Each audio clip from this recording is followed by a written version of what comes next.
Esto es Tiempo Nacional. Hoy es la fiesta del trabajo. El programa que reivindica el ser nacional. Un tratamiento profundo y singular de la actualidad, junto a la revisión de nuestra historia, resaltando los valores de la argentinidad. Tiempo Nacional, con la conducción de Rubén Giovannini, el defensor de los derechos constitucionales del conjunto de la sociedad y de la tercera edad en particular. Tiempo Nacional, donde el movimiento patriótico nacional previsional tiene su lugar. Tiempo Nacional. Hace 20 años que lo defendemos a usted. Somos la voz de los que no tienen voz. San Martín pensionante trabajando y traspuso las cumbres hacia el sol. Contento los deberes argentinos, vendemos los derechos y el amor.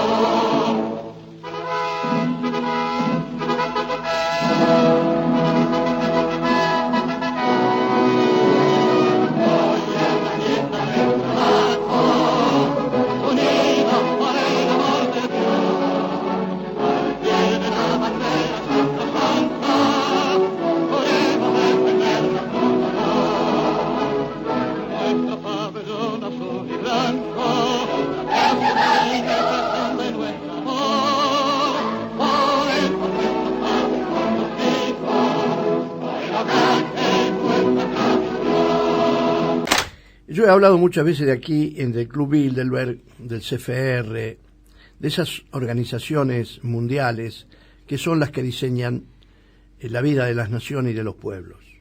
Por supuesto que para entronizar un Dios diferente al nuestro, un Dios egoísta, acaparador, un Dios salvaje, sin alma, un Dios que lo único que le interesa es el poder y el dinero. Esas organizaciones, hubo un periodista, un hombre de la inteligencia americana, que infiltrado en estos organismos hizo inteligencia y ha hecho buenos libros denunciando todo lo que se ha propuesto, cuando lo que se proponen ellos con sus designios. Usted podrá pensar que esto es una novela de ciencia ficción, usted podrá pensar lo que usted quiera, tiene derecho a hacerlo porque usted es grande y tiene la facultad de creer o no lo que aquí se va a decir. Lo único que le pido antes de determinar si cree o no cree, analice lo que está pasando en el mundo, analice cosas como esta del comentario de este oyente, analice todas las cosas que pasan en la Argentina, lo que pasa en otros países, y vaya viendo si lo que ellos proponen no está específicamente redactado en este informe de un libro que el periodista se llama Daniel Stulin, y el libro se llama El Club de los Inmortales.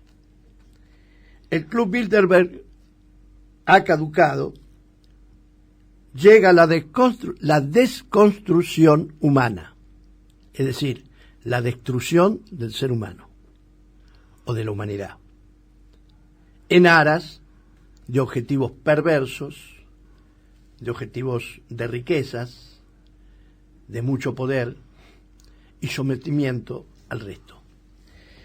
Voy a comenzar hoy por el prólogo, lo voy a ir llevando todos los programas hasta diciembre, que termino el mes, lo voy a ir llevando contándoles un poquito cada día sobre todo esto.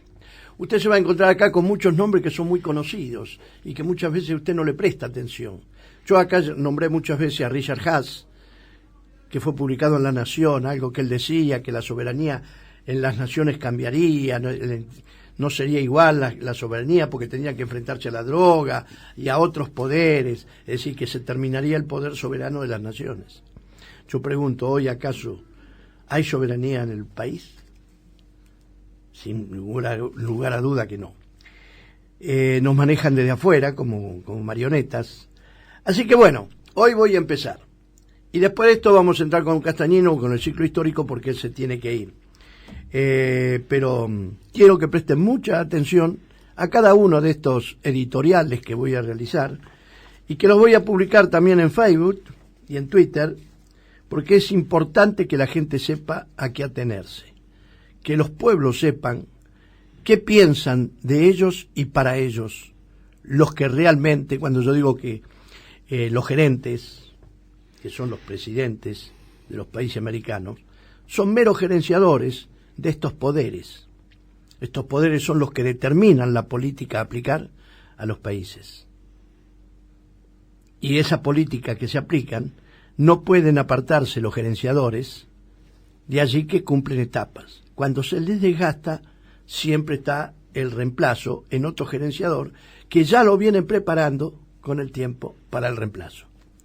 Por eso usted se va a encontrar cómo van cambiando, a veces una derecha, después una izquierda, que es todo lo mismo, porque en definitiva responden al mismo patrón.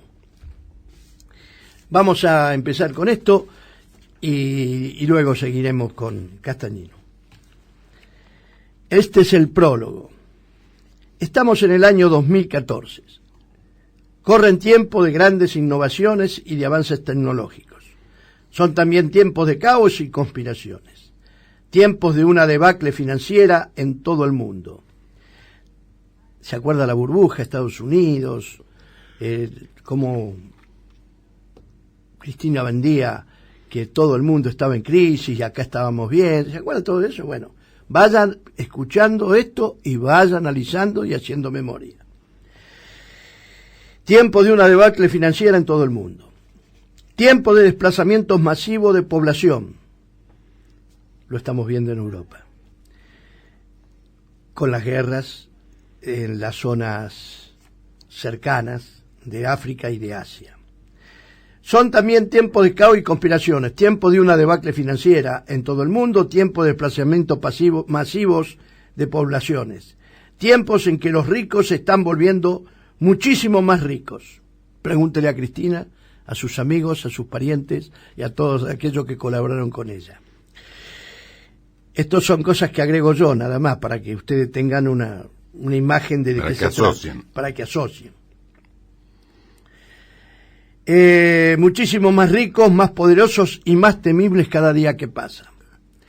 En 2014 las corporaciones tienen más poder que ningún gobierno del planeta. Cuando me refiero a las corporaciones, son las transnacionales y esos organismos financieros internacionales que son los que realmente manejan el poder. Estas empresas han hecho quebrar a los gobiernos. Estamos hablando de empresas. Yo cuando digo que estos empresarios son los que manejan a los gerenciadores, que son los que el pueblo vota, pero los ponen ellos. Estas empresas han hecho quebrar a los gobiernos y los han subordinado a los intereses de la élite adinerada. Allí usted se explicará por qué la Barrigol, Monsanto, contaminan y nadie se detiene a ponerle límites a los abusos que hacen contra la naturaleza y contra los pueblos, en perjuicio de los pueblos mismos, siendo que el pueblo votó a esos gerentes que deberían preservar los intereses de ese pueblo. Entonces usted se da cuenta que es el gerente, lo ponen ellos para cumplir al pie de la letra lo que ellos mandan.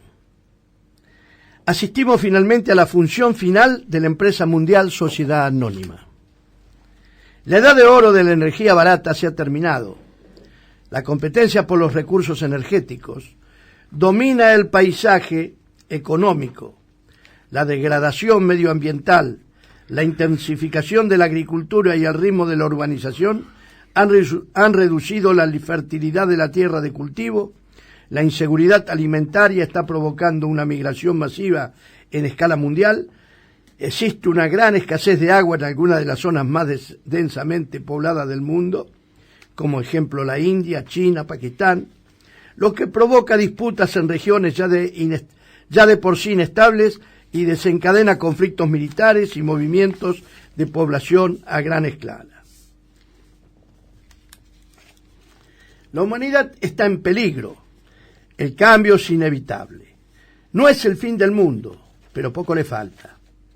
Se puede respirar en el ambiente y tocarlo con la punta de los dedos. ¿Cómo es nuestro futuro? Mañana, por un año, de aquí a una generación, quién sabe. Varios estudios ultrasecretos del gobierno de Estados Unidos y del Reino Unido predicen un futuro espeluznante en los próximos 25 años. El mundo se convertirá en una pesadilla a lo Gran Hermano, en que una reducida élite rica, próspera, a costa de una población hambrienta. Los conceptos de democracia y libertad habrán desaparecido y habrán sido sustituidos por una dictadura tecnológica basada en la vigilancia, el control, el adoctrinamiento a través de los medios de masa, la opresión policial ante el intento de sacarse de encima eso y una división radical de las clases sociales. Si todo esto a usted no le llama la atención, mire lo que pasó en la Argentina durante todo este tiempo.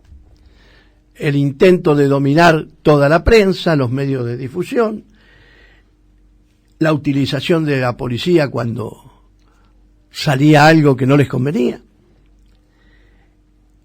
Recuerden 2002, cuando salieron a reclamar que le devolvieran su plata y la policía, que debería estar para meter preso a los ladrones porque nosotros le pagamos, estaba para pegarle a los zorristas que reclamaban su dinero. Y por supuesto, fíjense ustedes que acá habla de la dictadura tecnológica basada en la vigilancia. Observen ustedes todos estos métodos y cambios que ha habido en la documentación propia de cada uno ciudadano, hasta qué punto avanzaron sobre ese control que tienen sobre el ciudadano, la tarjeta SUBE, la tarjeta de crédito, son todos elementos para el control de los ciudadanos. Y eso es pérdida de libertad, aunque nadie se da cuenta. En 2014 la élite vio la oportunidad de que la humanidad avanzara hacia una nueva edad oscura, tomando la rienda de la perversamente racista supervivencia del más apto. La teoría evolutiva de la selección natural de Darwin. Esto de Darwin es el basamento de la doctrina de Malthus, que yo muchas veces lo nombré aquí, que le entregara un libro encuadernado George Bush cuando lo visitó Néstor Kirchner. El regalo de George Bush fue un libro encuadernado en cuero de Malthus. Coincide con lo que la teoría de Darwin, que es la teoría evolutiva de la selección natural, es decir, que los más débiles deben desaparecer. Esta es la teoría. Y aplicó principios sociales para desarrollar el darwinismo social, o el malthusianismo, como usted quiera llamarlo. A la mayoría todo esto le puede parecer el complot de una película distópica de ciencia ficción de Hollywood, pero les aseguro que es algo real, pasa a nuestro alrededor. Se trata de las conclusiones de un informe preparado por el gobierno británico en diciembre del 2006. El Ministerio de Defensa del Reino Unido preparó un documento secreto sobre el futuro de la humanidad. El informe se basaba en unas negociaciones ultrasecretas que se llevaron a cabo al final de la conferencia Bilderberg del año 2005 en el hotel Dorin Sofitel, Uberstadt de Rottach-Echen, Alemania.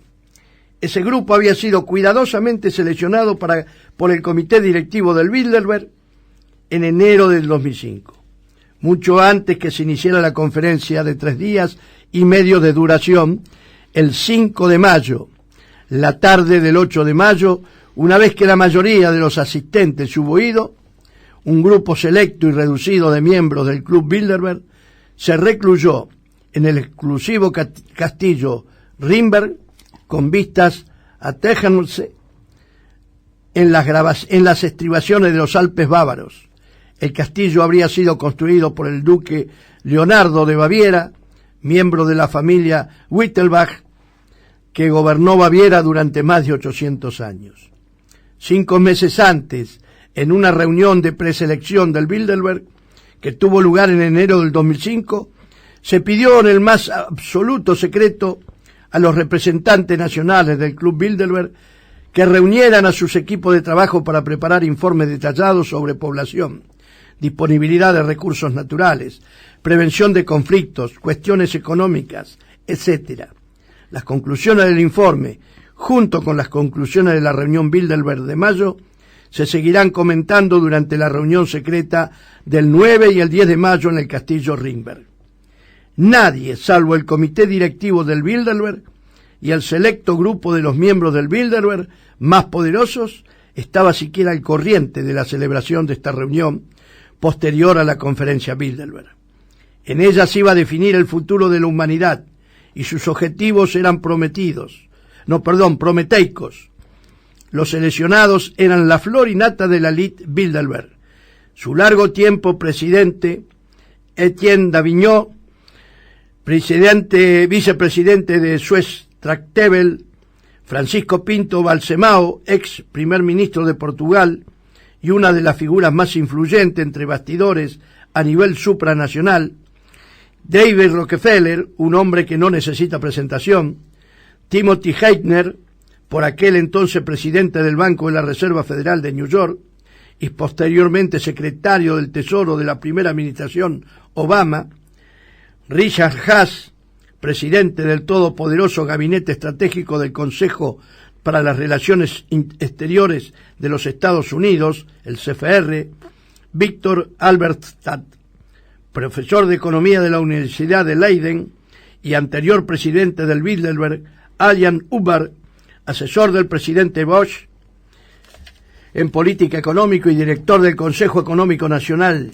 James Jones, comandante supremo aliado de una Europa, Henry Kissinger, Henry Kravis, socio fundador de Colbert, Kravis, Robert y Company, y su esposa María José Kravis, asociada principal del Instituto Hudson, la reina Beatriz de Holanda, Matías Rodríguez Inciarte, vicepresidente ejecutivo del Grupo Santander, en representación de los intereses de la familia Botín, Peter Sutherland, presidente del Goldman Sachs y British Petroleum, y Jean-Claude Trichet, gobernador del Banco Central Europeo, Jacob Wallenberg, representante de la familia sueca más poderosa, James Wolfenson, presidente del Banco Mundial, y Paul Wolfowitz, que fue nombrado por aquel entonces presidente del Banco Mundial.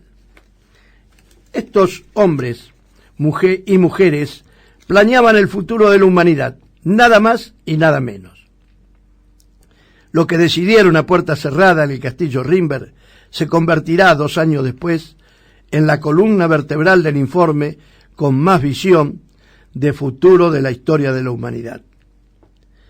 Tendencias estratégicas 2007-2036. Para el periodo 2007-2036, un informe de 91 páginas en una hoja de ruta de futuros requisitos estratégicos nacionales del gobierno del Reino Unido, a través del análisis de los riesgos fundamentales y los impactos futuros de los ámbitos tecnológicos, demográficos, políticos, económicos y financieros, así como en los mercados.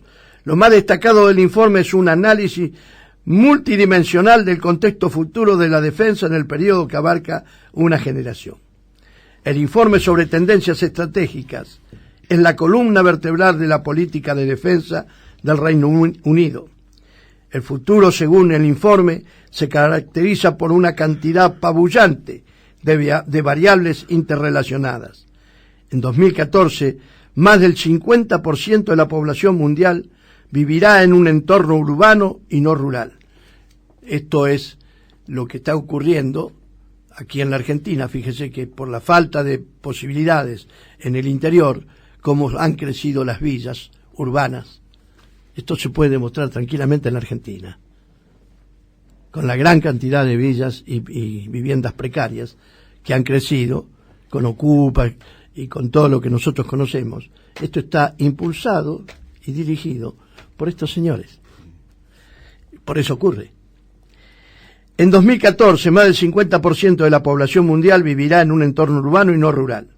El informe afirma que habrá un aumento considerable de chabolas y asentamientos urbanos informales, no planificados, que elevarán el coste de los recursos y el impacto medioambiental. Las viviendas precarias, las infraestructuras deficientes, una marginación evidente, la penuria social, los niveles diferenciales de pobreza y la sensación de injusticia cobrarán importancia y se convertirán en temas políticos destacados, basados en actuaciones de justicia moral transnacional que incluirán el activismo violento de diversa intensidad e impacto. El informe afirma explícitamente: en todas las sociedades, salvo en las de mayor abundancia, la mayoría de la población seguirá pasando dificultades y la pobreza absoluta seguirá siendo un reto mundial. El informe va más allá de identificar las posibles amenazas, es decir, esto para ellos sería una amenaza a sus planes. El informe va más allá de identificar las posibles amenazas militares futuras y examina los acontecimientos en ámbitos que darían forma al contexto estratégico más amplio, en el que la defensa tendrá que interactuar. El tema fundamental del informe aborda la población y los recursos del planeta Tierra. En pocas palabras, resume a grandes rasgos un mayor riesgo de una catástrofe humanitaria provocada por una mezcla de cambio climático, presiones sobre los recursos, una distribución poco equitativa de la riqueza, el efecto de las enfermedades y la incapacidad de las autoridades para hacer frente al crecimiento de la población y la urbanización. En una generación, entre el 2007 y 2036, la explosión de la población mundial pasará de 7.000 millones de personas a casi 10.000 millones, y los países menos desarrollados sumarán el 98% del crecimiento de la población mundial. En 2036, casi 2/3 partes de la población mundial vivirá en regiones con escasez de agua. Acá el agua nosotros la estamos dilapidando y dejándola que estos señores de la Barrigol la contaminen sin ningún sentido. Esto está todo estudiado por ellos y saben lo que hacen, pero no importa un carajo. Pero mirá, si cuando vos, sobre todo la primera parte que leíste, había párrafos textuales a lo que decía Romanescu en 1956. Parecía que es la misma, en la continuidad. La falta de comida, agua, medicinas, higiene adecuada, educación y satisfacción de las necesidades humanas básicas conducirán al colapso. El informe afirma explícitamente, sin remilgos, es probable que la creciente diferencia entre la mayoría y una cantidad reducida de súper ricos, muy destacados, represente una amenaza cada vez mayor para el orden y la estabilidad sociales. Enfrentados estos a desafíos, los desfavorecidos del mundo podrían unirse usando el acceso a los conocimientos, a los recursos y a las capacidades para formar procesos transnacionales que favorezcan los intereses de su propia clase. Miren en qué se preocupan: que no se organicen los pobres. Ahora vamos a ver cómo hacen ellos para que los pobres no se organicen, porque después viene otro paso que lo voy a ir desarrollando, donde están los planes concretamente que van a aplicar para evitar todo esto que ellos han estudiado. El resultado de la desesperación creciente de esa parte de la humanidad acarreará guerras civiles, violencia entre comunidades, levantamientos, delincuencia y disturbios generalizados. Frente a una caída vertiginosa de los mercados financieros y un colapso económico global, el informe predice una gran sacudida de los precios causados posiblemente por un pico de energía o una serie de pérdidas de cosechas, que desencadenaría un efecto dominó que conllevaría el colapso de mercados internacionales claves en diversos sectores. Los impactos de ese colapso, transmitido por toda la economía globalizada, ocasionarían el desmoronamiento del sistema político internacional y un absoluto colapso económico. Significa eso que la humanidad está en peligro. No en absoluto, con la erosión de las libertades civiles, los muy ricos contarán con la protección de los avances tecnológicos y una vigilancia omnipresente. Si a ello le sumamos la base de datos instructiva, muy eficiente y accesible, la aparición de la llamada sociedad de la vigilancia, mermará cada vez más la privacidad, lo que tendrá un efecto correspondiente a las libertades civiles y a los derechos humanos. Con la destrucción de los estados-nación constituidos como república y la creación de megabloques económicos relacionados entre sí a través de un mercado globalizado, las megaciudades sustituirán a los países independientes. Mercosur, todo esas, el mercado común europeo, todo eso es para eliminar las naciones. Ahí va a ir comprendiendo de a poquito lo que... Y muchas veces las naciones la dividen en 2 o 3 pedazos para que sean débiles y poder dominar. Claro, que esos disturbios que nombra ahí son provocados. Claro. Están incentivados para que existan los disturbios y después aparezca El Salvador. El informe define una megaciudad como una gran ciudad en una región en desarrollo con una población base de más de 20 millones de personas. Debido al desplazamiento masivo de población de ciudades, crecerán hasta alcanzar proporciones inimaginables que ya habrán experimentado una anarquía endémica y elevados niveles de violencia. Incapaces de soportar la llegada masiva de gente, las megaciudades quebrarán ante el 2035. Según el informe, los efectos serán equivalentes a la quiebra de un Estado, que a su vez la quiebra de las ciudades puede precipitar, según experiencias recientes en Estados Unidos, para la estabilización militar de una ciudad importante, habría que declarar la ley marcial o, como afirma engañosamente el informe, implantar una estrategia generalizada entre organismos especialistas cualificados y un compromiso operativo perdurable. Es decir, ellos generan toda una serie de situaciones a los efectos de declarar la ley marcial e imponer gobiernos de fuerza. La supremacía y los avances tecnológicos exigirán que las guerras no se libren entre estados, sino más bien como un conflicto endémico, irregular y una base urbana contra adversarios con unas técnicas de combate y de supervivencia urbana muy avanzadas. El informe las denomina turbulencias sociales. Hasta aquí es el prólogo. Ahora viene después la turbulencia social, qué significa, lo que se avecina, cómo la van a contrarrestar, y después viene el camino al infierno y todo cómo ellos ya están instrumentando este método de dominio y destrucción de las naciones.